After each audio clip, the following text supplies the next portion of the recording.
Sin lugar a dudas, el órgano máximo de la justicia es la Corte, con sus 5 miembros. Pero esto no significa que haya que desmerecer la calidad y capacidad de poder que tienen cada uno de los estamentos judiciales. Marco fundamentalmente lo que significa una Corte de Justicia, pero en algún momento hasta podría decir yo, miren, si no está ahí de manera paralela, hay un eslabón que lo pone al fiscal general de la Corte en un lugar muy particular. Y todos hemos empezado a analizar esa figura y sobre todo el lugar de poder que tiene tras el fallecimiento del fiscal general de la Corte, Eduardo Quattropani. Ahora hay un nuevo fiscal que está subrogando por 90 días. Es el doctor Daniel Galvani. Está con nosotros y lo saludamos, doctor. Bienvenido y muchas gracias. Bueno, buenas noches. Muchas gracias por la invitación. Por favor. Esta comparación que hago es válida, no lo es. Hay que poner a la Fiscalía General de la Corte en qué lado de equiparación a la hora de hablar de la Corte como órganos máximos. Bueno, como usted bien dice, o sea, es una pata muy importante dentro de lo que es el Poder Judicial en la provincia de San Juan y en todos los poderes judiciales, en todos los estamentos de las distintas provincias. En particular voy a hablar de lo que conozco en este caso y lo he repetido en estos últimos días varias veces como consecuencia del fallecimiento, la desaparición física del doctor Quattropani, el legado, la huella que ha dejado y lo que ha marcado para este Ministerio Público de la provincia. ¿Cómo resume la figura de Quattropani usted? Bueno, una figura que concentraba en sí un montón de circunstancias, un montón de actitudes, lógicamente, como todo ser humano, pero un órgano de consulta, si se le puede llamar órgano de consulta, un amigo con el que se podía hablar, dialogar. Usted tenía un sentimiento de amistad con él, una relación de amistad también con él. También cuando recibíamos retos también. Sí, no, porque era una persona que a la hora de marcar algunas diferencias era implacable, ¿no? Sí, sí. ¿No? Desde todo punto de vista, para un lado, para el otro. Sí. Sí, creo que no habían grises, no habían términos medios. O era blanco o era negro. Sí. A nivel nosotros con la relación periodística hemos tenido algunas discusiones y él tenía una postura siempre muy clara, pero muy respetuosa y ciertamente también lo decía con cierto cariño cuando no estaba de acuerdo con alguno de nosotros, ¿no? Sí, o sea, por eso le digo, ha marcado una huella más que significativa. Su última obra, por llamarlo de alguna manera, el emplazamiento del sistema adversarial, el sistema acusatorio. Claro. Fue una obra tremenda que ¿Cómo la peleó esa, no? La peleó insumió mucho. un montón de luchas, un montón de discusiones con la Corte antigua, con la Corte que había antes y con esta Corte también, pero o sea, siempre con una única finalidad que era que esto funcionara y de brindarle, creo yo, darle una respuesta a la gente. Estamos hablando del derecho penal que abarca un sinnúmero, un sinfín de conductas punitivas, muchas, la mayoría todas sensibles, con un conjunto de figuras delictivas que es muy sensible para... Y en para este el ser nuevo humano. sistema acusatorio dejó a los fiscales enemistados con los jueces, les dio poder a los fiscales y los relegó a los jueces. ¿Hay ahí una disputa interna? No lo considero que sea una disputa, cada uno tiene su punto de vista sobre distintos temas.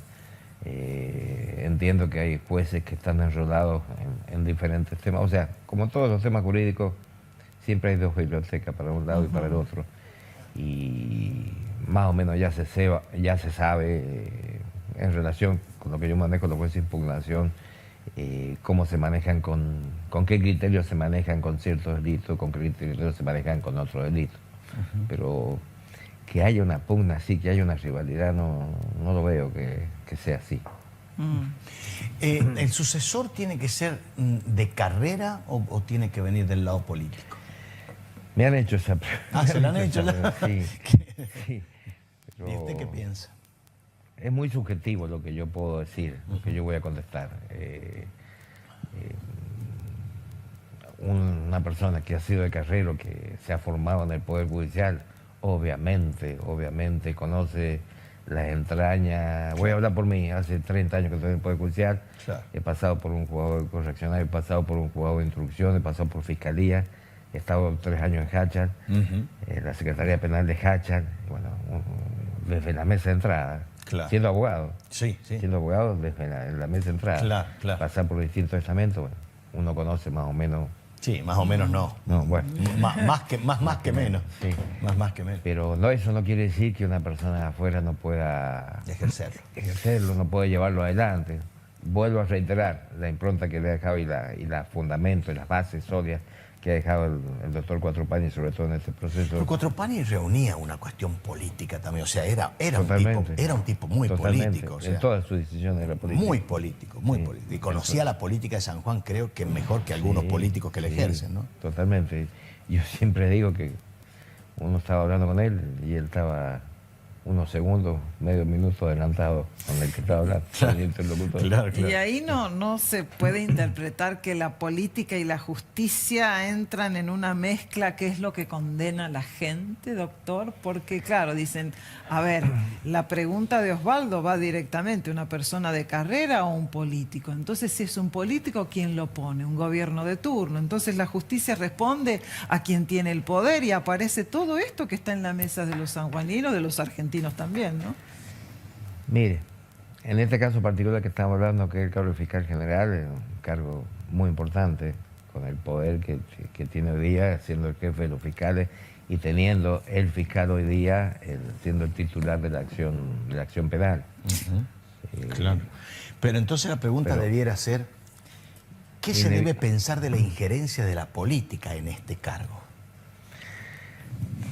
Inevitablemente se llega a ese pensamiento, claro. Y a veces hay injerencia o a veces, no digo injerencias, pero por ejemplo muchas veces en la política trata de dirimir sus cuestiones llevándolas a una denuncia o al ámbito penal, cuando no hay ni siquiera una figura penal en cierne o que se vislumbre. Pero inevitablemente por ahí se entrecruzan un montón de cosas que a veces hacen que la gente piense mal. En algunos casos con razones no se hable mal de nosotros. Sí, en algunos casos. La gente no es sonsa, ¿no? Sabe leer todas estas cosas Obviamente. muy bien. Sí, obviamente. Muy bien. Y por eso usted, el tema del ámbito penal, porque acá tiene que pensar cualquiera que puede llegar a ese cargo, no solamente en el ámbito de lo penal. O esencialmente va a ir por el lado de lo penal. Mire, lo he estado más o menos pensando en todo este tiempo, desde la semana pasada. Vuelvo a ser subjetivo. Entiendo que es para cualquiera. Que es para cualquiera. Debería ser para cualquiera. ¿Usted tiene esa aspiración de ser el fiscal general de la Corte? Me lo han preguntado también. Hoy día no creo que sea el momento para avanzar. Hoy estoy totalmente abocado a la función interina, en estas digamos. Circunstancias que estoy donde estoy. ¿Y cuáles han sido sus momento. primeras medidas? ¿Y hacia dónde va? ¿Son 3 meses hasta tanto? Si Mire, es que no hay un plazo que lo extienda, que eso puede darse. Puede darse, todo depende de la Cámara, todo depende, sé que ya ha sido notificada por parte de la Corte al Consejo de la Magistratura el fallecimiento formalmente, ¿no?, del doctor Cuatropani, y yo entiendo que en pocos días más se va a disparar el protocolo o el procedimiento por parte del Consejo de la Magistratura. Atento a los plazos y que tiene el Consejo y que también eventualmente tendría, entre comillas, el plazo que tendría la Cámara para nombrarlo. Entiendo, y desde mi punto de vista, que también está de por medio las elecciones de octubre. Claro. Entiendo que no sé si antes de las elecciones estará nombrado. Es muy probable que le toque actuar a usted en las elecciones. Estamos en agosto, es el mes donde se inscribe en alianza. El plazo mío vencería teóricamente en 90 días, sería el 21 de octubre. Y ahí, entiendo, y de acuerdo a lo que dice la ley, la Corte designar, o si hasta ese momento no ha sido designado el reemplazante natural del doctor Cuatropani. La Corte interviene ahí. Debería nombrar prorrogar su el mandato, en este caso, sí. porque usted está subrogando. Sí. ¿Cómo llega un fiscal? Yo insisto, doctor, o sea, usted por este tiempo es el fiscal general de la Corte, más allá de que estemos hablando de un interinato. Y la figura, yo la pongo, no quiero ser irrespetuosa ni en equilibrio con los miembros de la Corte de Justicia, pero usted tiene acá al mando a todos los fiscales. ¿Y cuáles son sus primeras medidas cuando usted analiza, y más aún sabiendo que son 3 meses que pueden ser más? Mire, en este momento estamos abocados, junto con la gente que ya había sido designada, el equipo cercano al doctor Cuatropani, estamos abocados a que esto siga funcionando normalmente, y así es en este momento como ha funcionado hasta ahora. Por ejemplo, la política criminal va a seguir siendo la misma. Exactamente la misma. Obviamente todo es perfectible, y aparte es todo tan dinámico que el día a día vamos viendo, pero estamos abocados a que esto siga funcionando normalmente, como ya dije hace un segundo, como ha seguido funcionando hasta ahora, incluso sin la presencia del doctor Cuatropani cuando comenzó su enfermedad, allá por mediados de abril.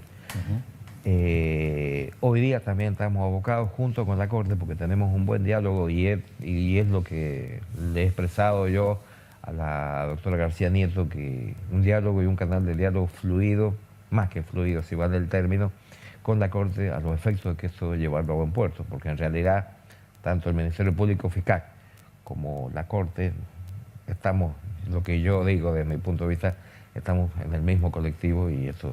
No, claro, es que además uno se imagina que debe ser así, porque obviamente el fallecimiento de Cuatropani ha sido un remesón fuerte, digamos, muy ¿no? fuerte, Muy fuerte, o sea, porque estaba la figura de él y todo el mundo sabía lo que era cuando él decía, o cuando él se oponía, o cuando él cuestionaba. Ahora uno pues, también se imagina que dentro del cuerpo de los fiscales también habrán no sé, sus situaciones, las vamos a decir así, porque por ahí vos le preguntás a cualquiera del ambiente en un café y dice, sí, no, lo está manejando, qué sé yo, Lozano y Ramé, ponele. Viste que se decía, bueno, o lo venía manejando cuando Jimmy Cuatropani estaba enfermo. Ahora está su figura, como decía recién María Silvia, está encargado del asunto. Lo va a poner también, no es poca cosa, es decir, está al frente de la situación, está al frente de la Es situación. el procurador general. Claro. Por eso, vuelvo a reiterar.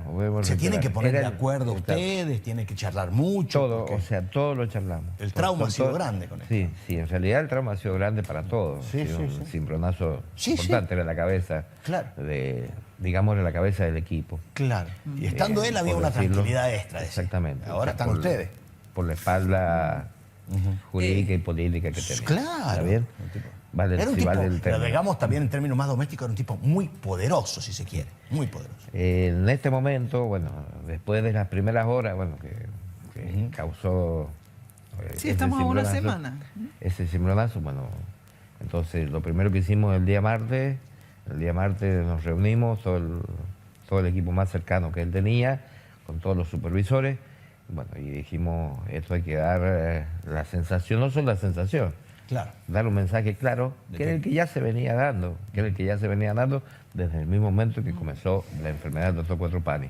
Bueno, y así nos han expresado los mismos coordinadores de cada una de las unidades fiscales, que son los que están en relación directa en el día a día con los fiscales, con los ayudantes fiscales y de los demás integrantes de cada una de las unidades fiscales, bueno, que esto estaba funcionando así y había que ponerle el hombro y cerrar filas. Pero lo que dice usted que ha tenido esa charla con presidente de la Corte, con García Nieto, es también muy importante, porque es el eslabón con el que hay que llevarse bien para que la justicia siga funcionando. Por supuesto, y ella me expresó que todos lo habíamos, o sea, me expresó y que todos lo habían sentido, de parte de la Corte también. Claro. Todos los integrantes de la Corte habían sentido la ausencia del doctor Cuatropani. ¿Cómo analiza, doctor, usted, como fiscal general, casos mediáticos? Por ejemplo, el caso Lucía Rubiño, donde la familia ha cuestionado el accionar del fiscal, que por su investigación determina que, por ejemplo, el hijo de un juez federal, Juan Pablo Echegaray, quede desvinculado y genera ahí toda una situación de reclamo de la familia que se verá ahora cómo continúa. ¿Estos casos llegan a su fiscalía? ¿Usted deja que actúen y espera el procedimiento? ¿Cómo se trata esto? En casos muy, muy mediáticos. Casos muy puntuales y muy sensibles. Muy sensibles. Muy sensibles. Nosotros los llevamos y como o sea, estoy adoptando lo mismo que hacía el doctor Cuatropani, los llevaba, a él lo tenían anoticiado minuto a minuto, día a día, de cómo iba, a través de los coordinadores y a través de los supervisores de cada unidad fiscal. ¿Mm? No solo hablo de ese caso específico que usted está hablando, sino todos los casos que son más sensibles y claro, de que más tiene impacto exposición, social. de más impacto social, como usted dice. En realidad, ellos ya saben, los coordinadores, cuáles son los criterios, cuáles son las políticas a seguir en este caso, en cuanto a los criterios jurídicos ya trazados, ¿no es cierto?, los lineamientos ya trazados a seguir en cada una de las causas, más allá y también como consecuencia del impacto social y la sensibilidad que causa. Pero los fiscales actúan, los fiscales tienen independencia dentro del sector de actuar junto con los coordinadores y obviamente los coordinadores en línea directa con los supervisores. O sea, el canal de diálogo en el orden jerárquico es muy fluido y bueno, y estamos es un día a día, un ida y vuelta en cuanto a la comunicación. Claro, porque a lo mejor la gente dice, ¿cómo si el fiscal general no le cuestiona al fiscal que interviene en tal causa si es que sería evidente tal o cual situación que analiza la sociedad, que no necesariamente coincide con el... No necesariamente coincide. Y ahí es donde directamente entramos en una postura contradictoria de A con B, ¿no? Y porque es lo que pasa siempre, María Silvia. Los medios, en general estoy hablando, los medios tratan un tema, bueno, la gente comienza, las redes sociales y todo, comienzan a hablar y bueno, y esto se hace un... Puntualmente esto es porque hay un hijo de un juez federal. Hay un hijo de un juez federal que está, sí, la causa está totalmente analizada, la causa está exhaustivamente llevada, analizada, como ya dije recién, y bueno, se están siguiendo cada una de las pautas y los pasos que se seguiría y que se tiene que seguir, incluso si hubiera cualquier hijo de vecino en las mismas circunstancias. O sea, se está tratando como si este chico no fuese hijo de un juez. Exactamente, con la misma objetividad que se trata cualquier delito. Porque las pericias, claro, para el fiscal actuante, las pericias dijeron que el que realmente tuvo la responsabilidad absoluta fue el chico que manejaba el auto, no la camioneta, que es el hijo de... Esa es en esencia, para decirlo bien doméstico y bien llano, que no invadió el terreno. Que no invadió el terreno, que el que se desvió y mató a la chica fue el otro. Se escucha a un defensor, se escucha al querellante, sí, y va a tener de lo que usted acaba de decir, una cuestión totalmente, otro punto de vista totalmente contrario. La gente de ahí juzga, toma... En la justicia. Y cuando pasa eso y está cuestionada la acción del fiscal dentro del cuerpo de fiscales, eso se charla internamente con el protagonista. Exactamente, se charla porque somos seres humanos y nos ha afectado. Sí, sí. He visto carteles en toda la peatonal, denostando la actividad de los fiscales, la actividad de defensores y la actividad humana. Sí. Eso es inevitable. Inevitable. Eso es inevitable. Lamentablemente es inevitable. Claro. Quizás, bueno, entonces analicemos dónde está la falla.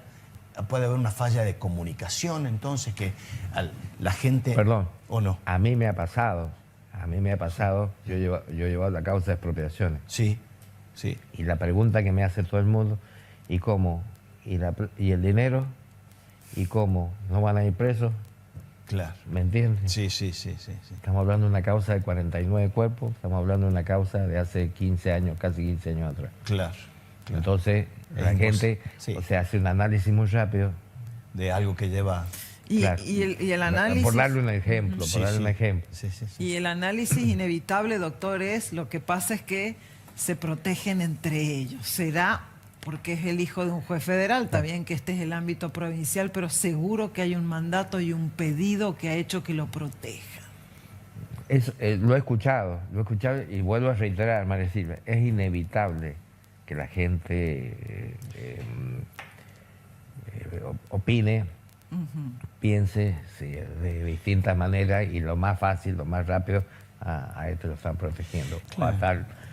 Lo que pasa es que, claro, a la gente, en este caso en particular, y por ahí está mal que hagamos solamente hincapié en esto, Claro, ¿qué es es lo que muy porque hay un conocido. montón de casos, pero en este caso digo que lo que no, la gente no le entra en la cabeza que no se haya podido comprobar que estaban haciendo una competencia entre ellos dos. El famoso juego del gatillo ese, dos autos enfrentados que antes de chocar uno se tiene que desviar. Entonces, para mí, en ese caso, el punto central está radicado ahí. Que todo el mundo lo vio, hicieron denuncia a los vecinos, qué sé yo, y de golpe y porrazo, uno de los dos protagonistas deja de tener responsabilidad. Ahí está el punto flaco. Bueno, muy bien. Realmente es muy lindo poder charlar así agenda abierta. Yo se lo agradezco, Daniel, porque además, bueno, todo el mundo con el tema de la justicia, nosotros como periodistas durante muchos años teníamos que escuchar esta frase: los jueces hablan por sus fallos, o sea, no me pregunten más nada. Y era prácticamente puertas que estaban cerradas herméticamente, no se podía hablar con nadie en la justicia. Y ahora, bueno, gracias a Dios se están abriendo estas ventanitas así para charlar bien. Yo entiendo que hay que darle respuesta a la gente. El doctor Cuatro Panes siempre lo decía, estamos para eso. Estamos para eso y hay que hacerlo día a día. Es más, el doctor Cuatro Panes iba a alguna víctima o a verlo, a lo mejor no lo recibía él, pero daba instrucciones para que lo recibiera el fiscal de la causa o alguien que había visto la causa o referente al hecho. Referente a la causa. Hay una justicia más abierta ahora. Sí, totalmente. Yo entiendo que sí. Estoy hablando desde el Ministerio Público. Sí, bueno, ojo, estoy hablando del Ministerio Público. Estoy tentada de preguntarle, doctor, porque en el Poder Judicial usted es conocido como el perro Galvani. No en el Poder Judicial. En la vida. En la vida. En la vida. Como a mí el pájaro Bermuyal desde hace 50 Lo digo con años. muchísimo respeto. ¿Por qué será? ¿O qué raza es en todo caso? Es más, me costó. Mire, después el perro. a mi papá le decían perro y bueno, dicen que tengo cara de perro. Bueno, gracias por aceptar Pero esto. soy inofensivo. Sí, por lo menos estoy vacunado. Bueno, gracias por haber venido, Daniel. Muy amable. Ha sido Muy muy lindo amable, tenerlo acá con Un nosotros. placer. Gracias.